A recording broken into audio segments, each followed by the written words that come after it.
Hey, Paul here from the Crypto Factor. Today we're talking to Janice McAfee, John McAfee's wife, about John. How was he imprisoned? How was he caught? Did he take his own life in prison or was it taken from him? What exactly happened? As well as what was John like? What was it like living with John on the run? And what advice would he give you today in this current situation, in this current political and geopolitical situation? Now, there are other two interviews out there with Janice, one from my friend Rice TVX and one from my friends at Bad Crypto Podcast that you can watch for more context. But what we're going to do, we're going to have a discussion with Janice and deep dive a little bit so we can see what's going on here. Don't forget to follow Janice on Twitter, subscribe down below, and let's jump right in. Janice, welcome to the Crypto Factor. Thank you for being here. I really appreciate you. I really appreciate you coming on. And I also really appreciate something you did for me back in the day where you got me my first interview with John McAfee in my book, The Crypto Factor over there. It was all because of you, and I really appreciate that. Well, you're very welcome, and I'm glad to be speaking with you, Paul. Yeah, likewise. And before I get to all the questions, how are you? Um, I'm okay. I have my good days and my bad days, although they seem to kind of blend, throughout the day. But for the most part, I can't complain. I'm good. I'm probably doing better than most, and yeah, I'm okay. Okay.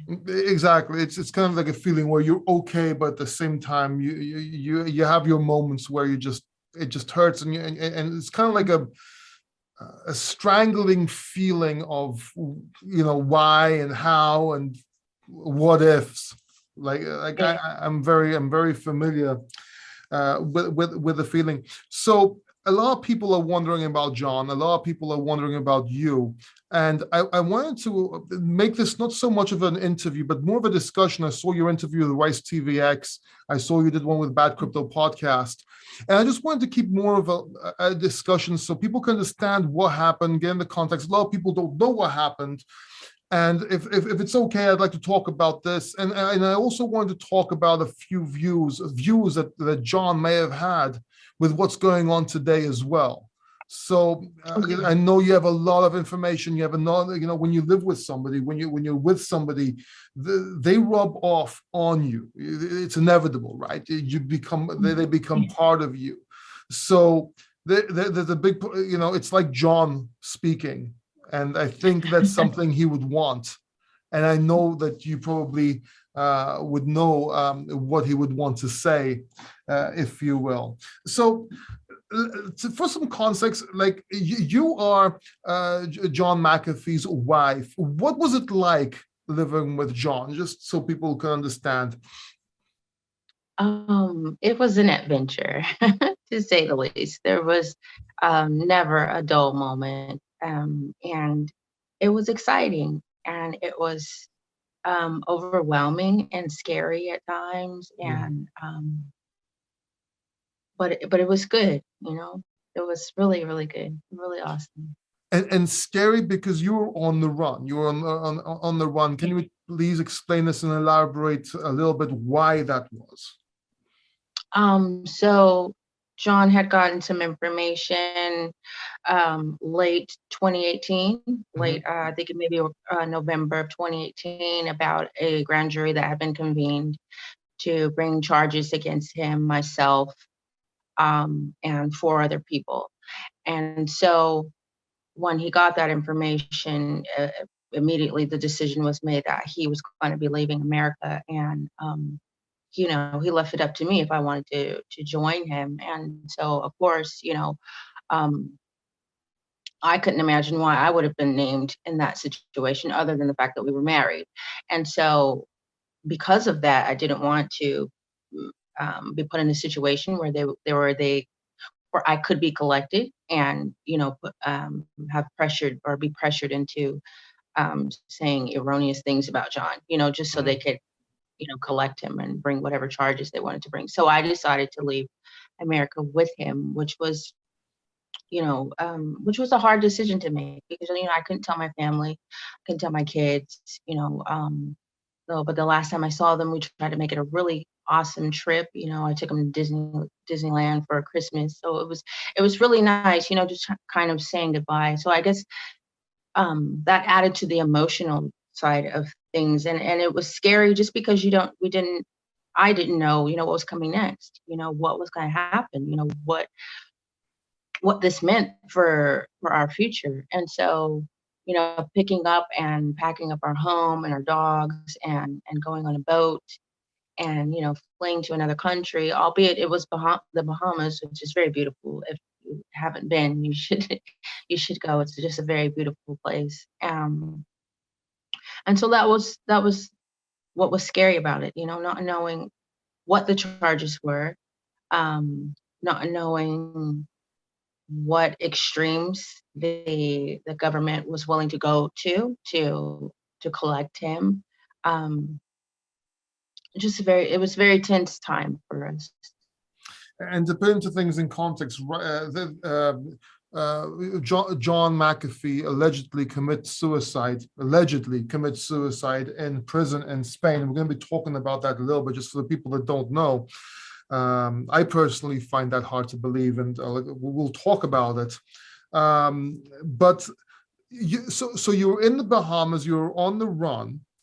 And then, okay, John was a master of cybersecurity. He knew how to cover his tracks and everything. Now I know what happened and how you got caught. But how did you get caught? How did this go wrong with the passport and everything? It was actually fairly simple. He had recently had his British passport renewed, and they just flagged the passport as stolen.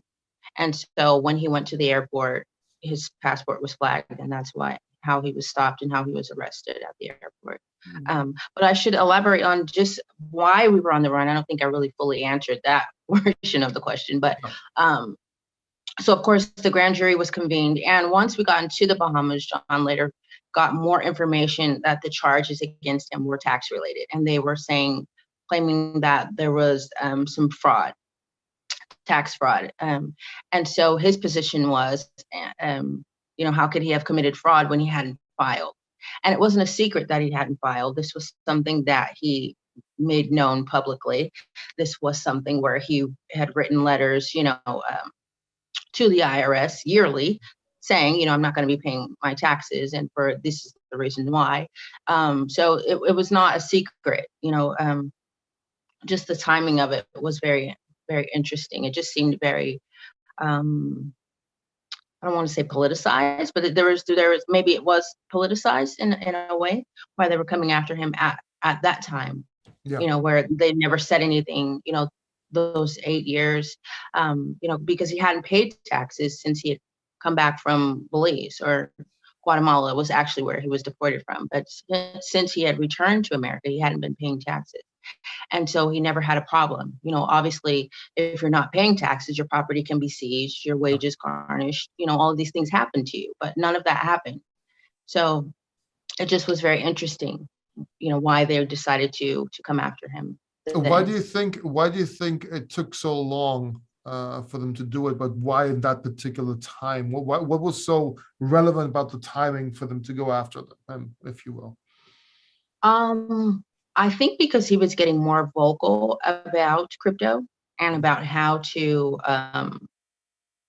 hide your assets, how to hide money from the government, and how you can avoid paying taxes. Just kind of really being vocal of a really loud advocate for cryptocurrencies and using them to move away from the control that the government has over, currently over our finances. I think it was a lot more to do with control and power in general rather than just finances. But yes, of course, it would be a big problem for if nobody paid their taxes all of a sudden. But John had a lot of information about a lot of things. Do you think they were trying to get that information off him? Or silence that information? I think maybe try to silence, maybe try to find out where he had it, if he had it. But I think over the years, whatever he needed to do to let it be known that he had the information, he was able to do that, which is why they, kind of had this target on his back. Um, so I think maybe that had something to do, obviously, maybe not, I shouldn't say maybe, that obviously had something to do with them trying to, silence him and bring these charges as well. Because at the end of the day, the tax charges were really not something that he was going to spend the Exactly. rest of his life in prison for. It Exactly. was really, maybe he would have gotten a fine, a slap on the wrist, something like Yeah. that. So that wasn't really, very serious charges. And then the fact of us being in the Bahamas where there is no income tax made it impossible for them to collect him on those charges in the Bahamas, because you cannot extradite someone from a country where the crime that they are accused of is not a crime in the country they're in. So because there was no income tax there, it wasn't a crime that he hadn't paid it. So instead of them trying to collect him on those charges, there was an attempt or collaboration with the Bahamian government to arrest him on some other charges just to get him in custody, so then they can then ship him back to America. And so we had gotten word of that and had to go into hiding, on the island there. And John, we were actually, he was, we had security cameras on our boats. We were actually able to get pictures of the police coming onto our boat, Yeah. trying to find us, to arrest us. So they were definitely trying to collect him. Yeah. And you guys left from the Bahamas and went to Spain. Why Spain? Cuba, actually. Oh, Cuba. We Okay. went. We actually went to Cuba. Yeah, we went to Cuba first. And Cuba, obviously, because Cuba and America have had a long-standing, I guess, war going on, I guess, if you want to call it that.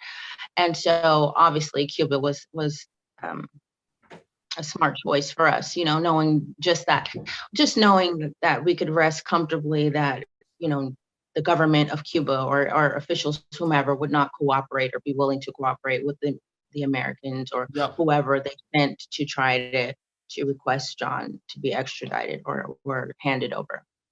But he went to jail in Spain, though. Yes. How did that come about? So from Cuba, we went to the Dominican Republic because we actually got kicked out of Cuba because there was there was a lot of pressure being put on the Cuban government by the American government to turn John over. And so they weren't willing to do that. Instead, they said, they gave us 72 hours to pack up and leave, basically. So we had to do that, and we left and we headed to the Dominican Republic. And as soon as we arrived there, they were waiting for us, the authorities, and basically we were detained, and they attempted to deport us all. It was John, myself, and we had Robert King, the war photographer, who I don't know if you're familiar with him, and then also two of our Bahamian security with us as well. So they were trying to deport us all back to our countries of origin. And we were able to, John was able to figure out a way to wiggle out of that. And so we ended up going from there and flying to the UK, and from the UK, that's how we made it to Spain. But why did you want to go to Spain? Well, we went to Spain, we went to Germany, we went to Italy. Right. I mean, we traveled all over Europe, and we just where friends were, where John had friends. That's where that's where we kind of would migrate to, if you will. Got you. And then that situation with the passport happened, it wasn't renewed or something, and they flagged it, basically. Well, actually, it was renewed. It was newly renewed that year, just a few months prior to his being arrested, and it was flagged as being stolen, and that's how. And this was a British passport? Yes, his British passport. Okay. And that was flagged as being stolen? Yes. Interesting. Okay. And you didn't know anything. Obviously, you wouldn't use a stolen passport if it was reported stolen. That wouldn't make sense. No. So No. Okay. Now, would it be fair to say that John pretty much shared everything with you? You pretty much know everything about John. John would tell you things. You correct? Unless it's something that would ultimately put you in danger, obviously. But generally, you didn't have many secrets with John, correct? Yeah, what he felt comfortable sharing. Mind you, there was very, obviously there were things he couldn't share with me, Yeah, for because it would put me in danger, and just because it would, um, if you want to keep a secret, how do you do that? By exactly. not telling anyone, so obviously, but yeah, we were fairly open. He was fairly open with me. I guess you could say I knew. But you Um, you would know if John would commit suicide, or yes, would even try to become a martyr by committing suicide to get a point across. You would probably know this, right? yes, of course. And And I would be having a very different discussion, right? Like this would exactly. be a very different discussion, and I have no problem with if that was the case. I would be, saying how tragic it was and how he was forced or how he felt his hand was forced to do this himself. You would If not. I felt that that's what happened, but I don't feel that that's what happened. No, and you would not be trying to get a private or sorry, an independent autopsy if you knew that he would have wanted to do that for any reason like that. So it makes sense that if you're trying to do that, obviously that's not in the cards, okay? Because I tried, you know me. Look, I was a big John McAfee fan. I mean, but even though my username is McPaul D, that wasn't from John McAfee, but I was still a big John McAfee fan. And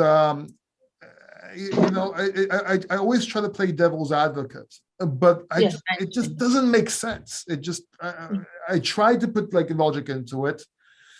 Try to look. It wouldn't make sense. It wouldn't justify you trying to get an independent autopsy if this was something that you believed was done, or if you knew about it, or if he wanted to make a point. They would go against his wishes. So that doesn't make sense. So what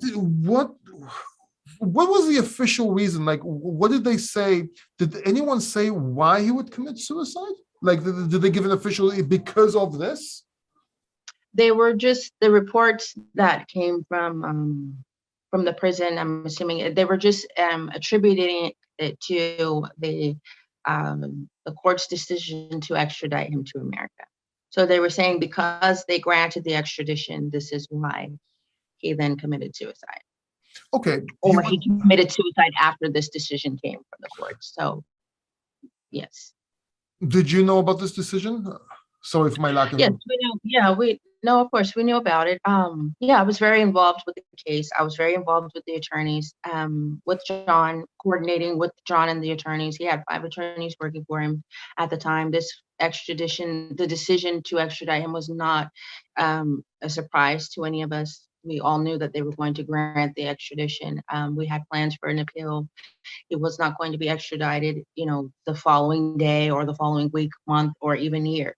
It's going to take time for that to happen. And Yeah, so, um, even if he was disappointed with the decision, um, which I guess we probably would have been, but at the same time, though, this was something that was known. he was It was expecting it. not, it He had was, a yeah, contingency plan. we were He all had a. expecting it. So we were all prepared for the fight. We knew that it was going to be a fight. And so this was, like I said, it wasn't a surprise. And so, but my thing is, if he did this, right? Um, he wouldn't have necessarily told me, right? So I'm going to play devil's advocate here a Okay. little bit as well, okay? So he wouldn't have told me, it would have just been a decision that he made. But my problem with this is then why won't they release his body? If Yeah. this was just an open and shut suicide that he, by his own hand, decided I don't want to do this anymore. I'm tapping out. If that's what he decided, then why not release his body? Why can't we get the autopsy report? Why keep these things, you know? And not even your independent autopsy, not even the official autopsy. Yeah, they won't. It's the official autopsy that they're not releasing. And so, this is why I feel the need to even have an independent autopsy. Just another reason why I feel the need to have an independent autopsy. Because they won't release theirs. And so we need to find the cause of death. We need to know what happened. We just have to know these things. And so, given the time that has passed by, obviously any information that the independent autopsy will garner is going to be, compromised, or maybe not as thorough, just because of the amount of time that has passed by. But you know, just to accept this is just, I don't feel like that's the right thing to do. I feel like I need to try to get these answers, try to push and make sure, I'm doing everything that I can to get the answers. Did you look into with lawyers or people over there that help? That obviously have people helping you with all this. Did you look to see if there are other cases that they actually kept the autopsy for a year? Because it's been a year now. Yeah, it'll be a year to 23. Yeah. Has this ever happened in other cases and other people? No, this is not normal procedures at all. It's not normal procedures. Did you get any help?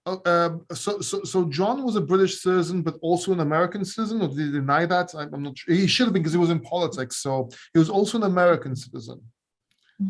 Yes, he was. Actually, his father was in the U.S. military, and he was born in the UK, so he had dual citizenship. So how come the UK government or the US government doesn't get involved to help with this? Because that's also something that. I don't know. No, I don't think it's something that they want to be involved in. Did you ask them? Did you reach out? The attorneys have worked on that, and but nobody will. I think everyone would just prefer that this just goes away, and be swept under the rug, But the UK government. There's not a lot of cooperation, I guess. Not even from the UK government. No. It's interesting.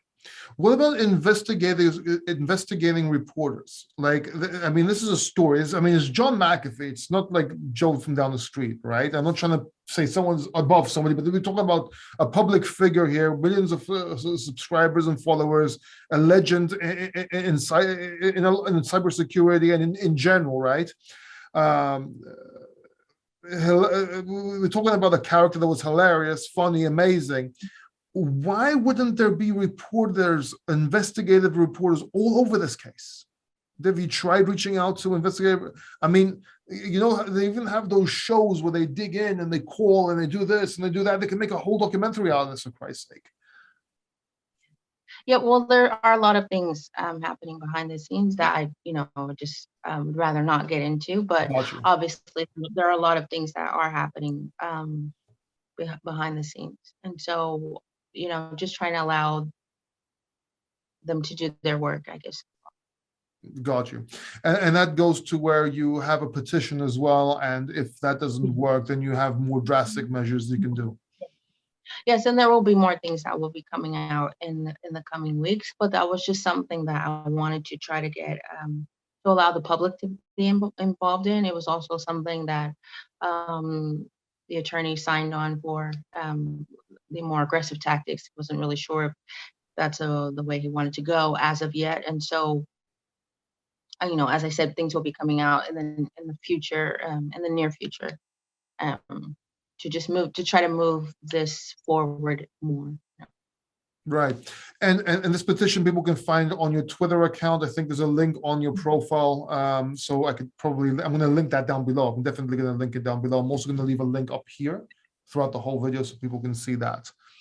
And I do advise people to, if you care about John, if you care about freedom, if you care about what's right, I actually advise people or recommend people to go and fill out that petition and do what you can. I think it's the least we can do. John did a lot for us. It was a bit extreme, but he did a lot for his community and for his people. At least he tried. You know what I mean? So, Janice, you were so we don't believe, or you don't believe, that John committed suicide in prison. And this is going to sound like a stupid question, but just for context, who would want to kill John? Who would want to get John out the way? Who wouldn't? Other than probably just those specific enough. Sorry about that. But who do you think could have and would have in that Mhm. situation at that particular place. Because okay, there's a few people in a bar that might want to kick his ass, but they're not going to break in prison to do it. So who would have Mhm. access to be able to do this? Honestly, I really don't. I really couldn't answer that question. Obviously, there would have been some needed to be some cooperation within the prison, but who made the call, who spearheaded this situation, I can't comment on that. I don't know.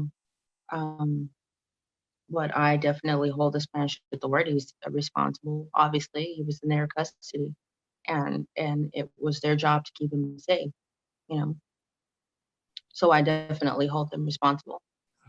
Yeah, no, of course. And the fact that they're not releasing that information in autopsy, it could be either on request from a certain government for them not to, or for them not to get into trouble with a certain government. Maybe you just don't know which.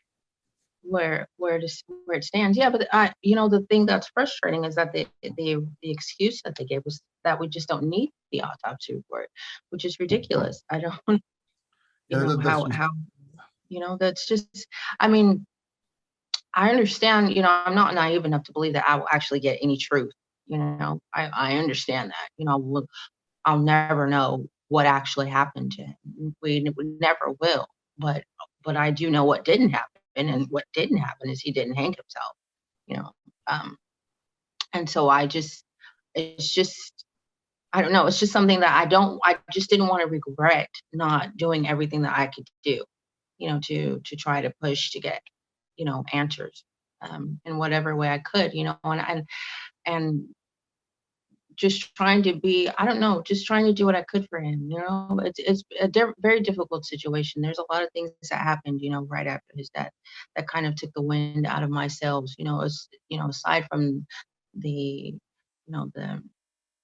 the sadness or the devastation that I felt just losing him. There was a lot of other circumstances that were happening around me after he died, and so just trying to navigate that and trying to figure out how to then come and step forward and just share what's been happening with the people that cared about John and are interested to know, what's happened and why there hasn't been a funeral or a memorial service or, I get people that ask me, well, where's he buried? And he's not, I don't have his body and, I can't have a memorial service without his body. And obviously I want to do, a celebration of his life.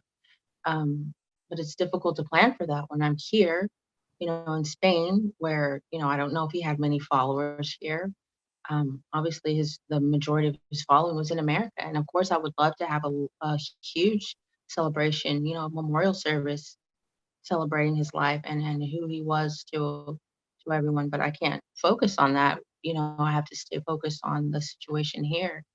And Yeah. so while the attorney is working what he can legally, I just decided that maybe I have enough strength to kind of come out and start speaking about what's been happening. Yeah, I very much understand that, and it's probably very hard, and understand that you want to do the right thing, and it's kind of like they're not letting you do the right thing. Like you're dependent on something that they're not letting you do what you want to do. Let's put that, or have to do, or feel that you have to do for John, for yourself, and for anybody Mhm. that loved John. Yeah, yeah. I mean, at the end of the day, if I could just get his body, Yeah. and with the time that's passed, I'm not even sure if where they've been keeping him, but if I can't get the independent autopsy, that's fine. That's I tried, but I need to have his body. He needs to be laid to rest. It's just the right thing to do. And he had a wish of being cremated, I think, as well. Yeah, yeah. He let me know his wishes. So definitely, that's why I'm trying to, stay here as long as I possibly can and just try to make sure I fulfill his wishes. So let me ask you a little bit. How did you and John? I'm going to change the subject into something a little bit more to talk about John, because I think John, had a lot of messages, had a lot of things we wanted to know. He had so much knowledge, and I really do believe he genuinely cared. How did you meet John, by the way? How did Mr. and Mrs. McAfee happen? I met him in South Beach, Florida, Miami, and I met him at the coffee shop, the News Cafe, which is right there on South Beach. And I met him the day after he was deported from Guatemala, after Right. his situation in Belize. And we talked for like 4 hours, and him just telling me his story and who he was, because I had no idea who he was, which that shocked him. And so yeah, he just told me who he was and what had been happening with him. He was surprised to find out I didn't know any of that, what had been going on, even though he'd been top of the news. But I didn't watch the news, so I didn't know, I had no idea, what was going on with him. So, we talked about that, and yeah, we spent the night together, and we were together every day after Right, right. And what was John like? Like can you like describe what it was like being with John?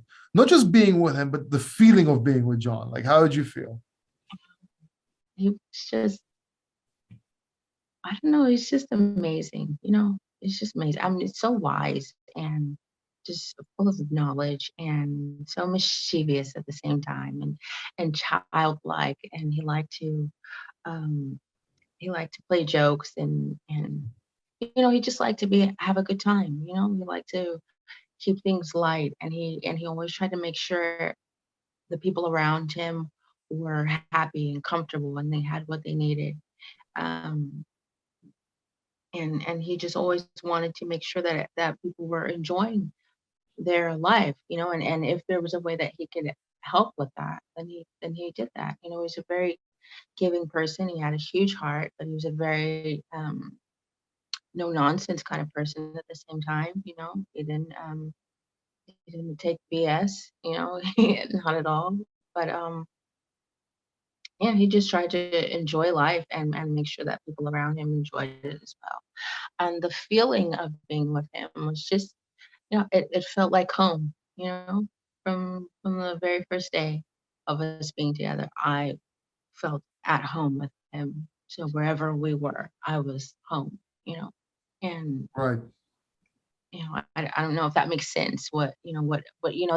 That feeling that home means to whatever, that means to you when you feel secure and safe and loved and cared for, that's what it felt like for me. So what would you say was the biggest lessons you got from John? Okay. Well, the first was to always be on time. This is so funny. So when we first were like traveling for his, keynotes, oh my God, he would like be so pissed off at me because I'm such a procrastinator. Like I would pack the night before, right, to make sure everything's packed, and I pack his stuff as well. But I'd just be dicking around, like futzing around, take it forever. And then we'd have to rush to the airport, and he hated that. And it kind of put him in a mood, even in the whole trip. So I learned very quickly that I needed to make sure I was just ready hours ahead of time. And it didn't matter if we were leaving 5 hours earlier to the airport. It made him happy. So I wanted to make him happy. So that's the biggest thing. Because obviously you don't want people waiting for you, because that's rude. Yeah. Other people have lives, and you can't expect the world to just revolve around you and people to wait on you. So that's probably the biggest thing. And but that's a silly thing. But more importantly, to to do what you love in life, right? To live from your heart and to follow your heart, and and not to kind of get stuck in the routine of life. We go, and when you become an adult, maybe you get married, and you feel like you have to be married at a certain age, kids by a certain age, and you get into this routine, and it's like, you know before you know it, you're 60, 70, 80, and you feel like your life feels unfulfilled. Yes, you had this family, or maybe you didn't, or whatever, but at the end of the day, you're not happy because you haven't fulfilled, I guess, what makes you happy. What would have really made you happy? What makes your I guess what makes life worth living, kind of living life instead of surviving life. And I think a lot of people, that's what we do. We just survive, Right. which is understandable, but I think for him, it was a very important message that he shared, with me and on Twitter with whomever he spoke to, whenever he would do his keynotes and he would talk to people afterwards because he loved people. He loved Mm. interacting with people and just talking and taking questions. And, he would give advice to, when they would ask questions, what's your advice? It's what you love, if you're at a job that you hate, quit it. If you're in a marriage and you're not happy, leave, get divorced, and that might sound harsh, but if you're not happy, then you're not making your spouse happy. And Yeah. and more than likely your spouse isn't happy. And your kids, if you have kids, and they're seeing their parents in a very unhappy, unhealthy situation, relationship, and usually, I mean, if you can't make that work, then it probably is better to just divorce, or and especially if you're in a job that you hate, why continue doing the job? And a lot of people will say, well, how am I going to take care of myself? I have bills and I have all of these concerns, that I have to take care of. But if you're doing what you love, then life will find a way you'll find a way to monetize it, right? You'll find a way to be able to survive and make money from it and be able to take care of your bills and everything like that. So that was another important lesson. And maybe um, another one is that you can't trust anybody. You Mm. can only trust yourself. Only trust yourself. D- I mean, really. I'm Jo- sorry. Go ahead. no, no, I'm sorry. I'm sorry. Sorry. I thought you. I didn't No, no, realize. no. I'm good. Okay. Um, John was a very successful person. What do you think was some of the key factors to his success, to his mindset, if you will? What would somebody emulate to be able to be successful, like John, for example? Wow. Okay. So I think probably he would say, you just try out everything, whatever opportunities come to you, you go ahead and you invest whatever time and effort into those opportunities. And, let's say there's 10 different business things that you're trying to do, and maybe only one of them will come to fruition. But, at Mm. least if you're putting, you've got your, few different pots going, maybe more than one will come to fruition, but you just put it out there and kind of nurture it and see what happens with it, instead of just focusing on one area, you kind of spread, yourself maybe with different ideas that are kind of in the same field, I guess, if you want to say it that way. He had many different projects going on all the time, always. Mostly he was just, advising an advisor on these projects. But yeah, he was involved in so many different projects, and some of them came to fruition, some of them didn't, and when you have these failures, you just okay, take what lessons you can from those failures and apply them to and move forward, take them and Yeah. move forward and apply them in a new venture, and to not get stuck in the failure, not to focus on the failure because we all fail, we all make mistakes, we all could have, you look back on things in hindsight is always 2020, and you may see, okay, I should have done this differently. But, instead of focusing on that, what you could have done in the past differently, you just take those lessons and apply them for future endeavors. Right. Do you have any quotes you'd like to share? Any sayings that you always went by? Um, what the most important one was just to do what you love. Hmm. That was his quote, whenever he would end his interviews, that was always what he said. To do what you love and only what you love. Got you. So if John, if John was alive today, I'm gonna ask you about a few things now. You might laugh at some, you might not. I don't know, but I'm gonna ask anyway. If John was alive today, it's 2022. Biden is president for some reason. What would so, what, what would be John's take on the situation right now as it is, like politically? What do you think he would? Because I know he was a libertarian, wasn't he? He was running with the Libertarian Party. Yes. So I think that he would be warning everyone about the upcoming inflation and probably to not jump ship with crypto, to stay involved, because that was going to be the way to kind of, I guess, stave off the inflation or whatever coming situation that this inflation is going to bring. He would definitely probably have said that Joe Biden needs to be in a home somewhere, in a rocking chair, with his blanket and being nursed instead of, trying to run a country. I think at one point he said it was elder abuse when he was, watching him kind of on the campaign trail, and just the cognitive dissonance of him speaking and just losing, we've all seen it, Yeah, of course. I'm in grief and I've seen it. It's really sad, and it is elder abuse. We should, it's, I don't know why they're forcing him to be out there. Clearly, he's not the one calling the shots or, running the show. Obviously, whoever. I don't know. With the stuff that's going down, I wouldn't be surprised if he was, to be quite. In the beginning, I'm like, no, there's no way. But now the way I'm seeing things, like, oh, maybe. I don't know. Would you say? Okay, here's a question for you. Would John McAfee prefer Donald Trump or Biden if he had the choice between the two? I think he would say neither. Yeah, but if he had to pick, obviously. I mean, obviously, honestly, he would say no. Yeah. Neither of them. That was his thing, that he would always say that, we could have, as a country, could vote in a homeless person and it would have the same effect as, picking either the Democrat or Republican candidate. There's no, honestly, they're two wings of the same bird. So people think that they're getting something different if they vote Democrat or Republican, but you're getting the same thing, just different. It's just spun differently, so that was his thing. He was definitely a disruptor, and he wanted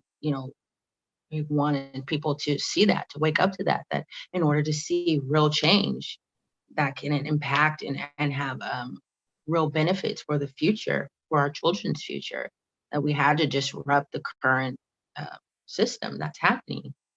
Cannot continue to do the same things and expect different results. And so that was his, kind of his platform for running for president. In all honesty, okay, John had a very controversial life and everything, and a crazy life, but I think he would be a great president. I really do. I really, really, really do. I think. I mean, he knew when and how to. He could have easily been presidential when he needed to be. Yeah. He had that. You know what I mean? What my best memory, I think my favorite memory from John was, and I think you're part of this. That, and I think that was you. I'm not sure. It has to be you, but I'm not sure. Was that clip with the McAfee antivirus? How to uninstall it? Yeah, I was in that. It was you, right? Okay. So much fun. We had. That was hilarious. That's the first day I became a McAfee fan, by the way. Okay. Really, really. Like as soon as I saw him, like this guy is just making something like this, so funny, and it was. It was my favorite thing ever. Like I was showing everybody. We had so much fun filming that. We filmed it. It was in Portland, and this was just a few months after he had been back in America, and so what he decided was to just take all of the negative press that he was getting and just kind of answer it, in sort of a satire kind of way. And so that's how he came up with the idea of the uninstall. And it was so much fun filming. It was hilarious. It was hilarious. That was seriously hilarious. Were you all friends in that video clip, by the way, or was it just random? How did that happen? How did that come? We some friends, I guess, of John's that he had connected with, and they invited the girls. So we didn't really know them, but we became friends over during the Yeah. filming. It was just a good time. It's so much fun. And a lot of people ask, what was the powder substance? Was that cocaine? It was just cornstarch, like Oh, we. I wouldn't. I figured, but I wouldn't know. I would. It was perfect because it had that kind of grainy, kind of look to it. So everybody thought it was bath salts, but no, it's just cornstarch. Right. Okay. So much fun. Yeah. What was your favorite? What was your? What was one of your favorite memories with John? Keep it Um. PG. Oh, of course. Um. Let's see. Wow, that's really hard. Um. I'm sure there's a lot of them, and it's hard to pick one. But just, I guess, the first one that comes to mind. Our trip to China. I guess Trip to that's. China. Okay. Why? Yeah. Why your trip to China? It was China, and it's China. I don't think it's easy for people to get into China. You know what I'm saying? Like just to go and visit. I don't think that that's easy. Maybe I'm mistaken about that. I don't know. So for me, it was just like, wow, being Right. able to get in there. And they were so nice to us. And what made it memorable was that we went to so, John did this keynote that he did in China was in front of, I think, 7,000 people, which is the largest keynote that he's ever done. Yeah. And so that was something. And people were just afterwards, they were lined up for like an hour just wanting to take pictures. And so he was pretty popular there, which was surprising just because, China's not very known for their freedom of expression, and so for him to be so widely received there was Yeah. really good. But anyway, so we went and took a trip to the Great Wall of China because duh. And so that was awesome. And when we got there, we were thinking, just to get away from people, because we would be around, where we were near I don't even know the name of the city, but we were in where they had the Olympics there, the Olympic Stadium there. Mm-hmm. That doesn't help really, but so that's where Beijing. we were. And we would go out and eat. Yes, Beijing, thank you.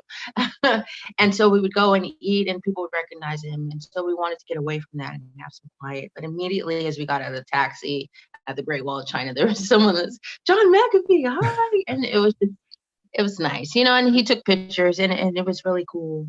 So I think just being on the Great Wall of China and seeing that piece of ancient history was really amazing, and just seeing the ingenuity of it, and how just how they were able to build this wall, and there's no climbing up a mountain, and having to, Yeah. it was just amazing to see. So I Yeah. think that's. What was his view with China politically, by the way? Did he have any views on it, by the way? Just um Not that he shared, no, not not that he very shared.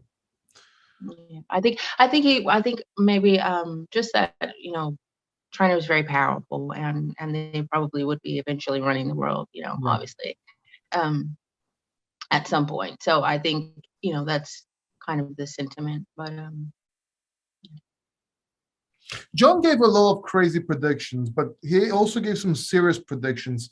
Did he give any predictions about things that would happen either politically or geopolitically around the world right now that actually came to fruition? um, hmm, that's a good one. I don't know. I think he called the situation with COVID, really. I think he called that spot Yeah. on. That the deaths were kind of inflated, and that it wasn't as serious as um, it was being made out to be. At least not serious enough to shut down the world. And Yeah. for Yeah. basically the world to go into lockdown for months, on end. And and obviously calling the fallout from that, the inflation, and how that would snowball. Eventually we would see the effects of it, which we're seeing now. But anything beyond that, I don't think so. Got you. So what are you going to do now? What are your plans now? Um, people ask me that, and it's so hard to answer that because I just want to get his body, and it's hard to really think outside of what more to do. Obviously, there I want to do things to keep his memory alive and to, um, I guess, memorialize him, or just have a place where people can come and they can see like kind of a landing page where I have videos and pictures and um, tweets and quotes and whatever, all things McAfee, and people can see that. And obviously, a memorial service, that will be coming in the future. But for now, I'm just focusing on first things first, which is just trying to get his body and get him laid to rest. And then obviously, I'll be with my kids, which will be Yeah, amazing. Really miss them. Um, yeah, and outside of that, I guess whatever happens, happens. Um, got you. mm. Janice, I would love to have you back on the show to talk more with you. But is there anything you would like to tell people? Is there anything you would like to share with that's watching this right now? Well, first of all, just thank you to everyone that has signed the petition. I know it doesn't seem like much, but it's just something that I'm just using to try to get eyeballs in the situation, which is also why I'm now doing these interviews. And so I appreciate everyone for signing the petition. If you can share it with family, friends, and ask them if they would also be willing to sign the petition. I want to use this to try to put pressure on the Spanish authorities here, and there will be more things coming in the future that the public can be involved in to try to help bring attention to this. But for now, we're just doing the petition, and thank you, everyone.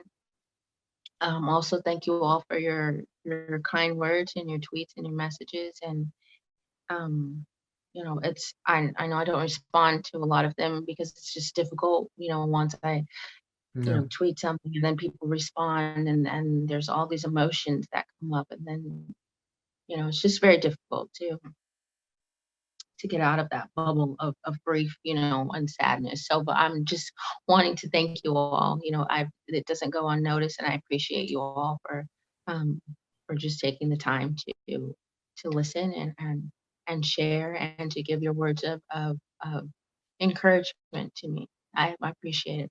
Thank you. and Janice, thank you. Thank you so much for coming on the show. Thank you for what you did to me and for me with John as well in the past. I really appreciate that. I'll leave links to the petition down below, also up here so people can follow you. Really appreciate you. Thank you very much. Thank you for having me, Paul. Thank you so much. Thank you. Take care. Bye-bye. Okay.